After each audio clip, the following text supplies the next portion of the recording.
More now on our breaking news. Western leaders have reiterated their support publicly for Ukraine in the wake of today's tense Oval Office meeting between Ukrainian President Zelensky and President Trump. Joining me now, CNN senior military analyst Admiral James Stavridis, former NATO Supreme Allied Commander, now a partner at the Carlyle Group, a global investment firm. Good to have you on, sir. Nice to see you this Friday. Thanks, Jim. You, of course, commanded NATO forces in Europe. I wonder, what are NATO member states and their leaders, America's treaty allies, thinking tonight after this display in the Oval Office? Yeah, let's start actually in Moscow, where they're not popping champagne because they're under sanctions from France, but they're breaking out the best bottles of vodka. Everybody's very, very happy in Moscow, and you see that across Russian television. Now let's shift to Brussels, where the greatest pool of allies, partners, and friends the United States could possibly have in the world, our fellow democracies across this transatlantic bridge. There is despair. There is deep, deep concern and sadness over the way Volodymyr Zelensky was treated in the Oval Office, the way he was simply, I think, ambushed by the president and the vice president in a display that really does shame to the Oval Office of the United States. I think the question now, Jim, is what happens in Europe? Let's face it, the spotlight will now go to Europe. Donald Trump has made it clear he wants no part of helping Ukraine going forward. It's a geopolitical mistake of epic proportion. Now the lights go on in Europe. They're going to have to step up and take this on.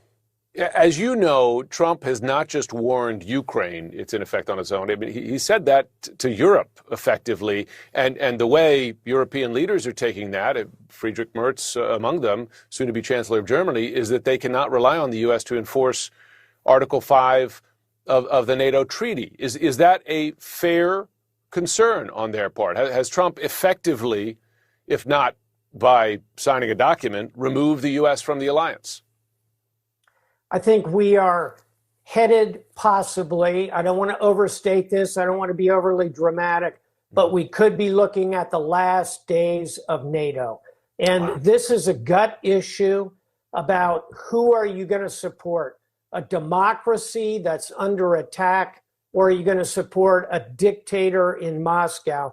This is going to drive a wedge deep into the heart of the alliance, and it's going to bleed over beyond Ukraine, as you point out, Jim, correctly, as to whether or not the United States can be trusted as a partner. I think if I'm a European at this point, I'm saying I need bigger defense spending. I need my European defense companies to step up.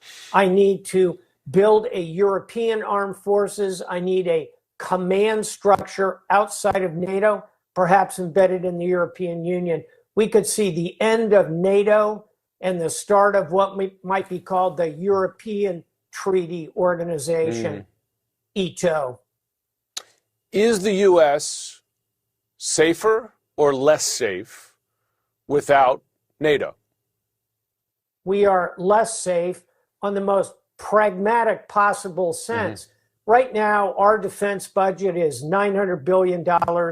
China's is about $300 billion. Russia is $150 billion. Europe spends almost $400 billion a year on defense. Collectively, it's the second largest defense budget in the world. So for us to walk away from that and say, no, we don't want to work with you. We don't want your help.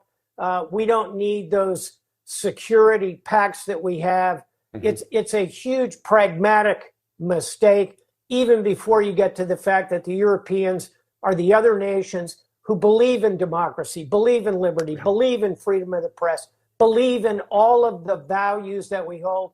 Final thought, they came with us to Afghanistan after we were attacked on 9/11, fought and died with us. You and I were both there in Afghanistan and saw it. To walk away from all that makes no sense, reduces our security. Isolationism will not succeed for the United States. Well, we may be headed for a grand experiment in that space. Admiral James Stavridis, really do appreciate your time and your analysis.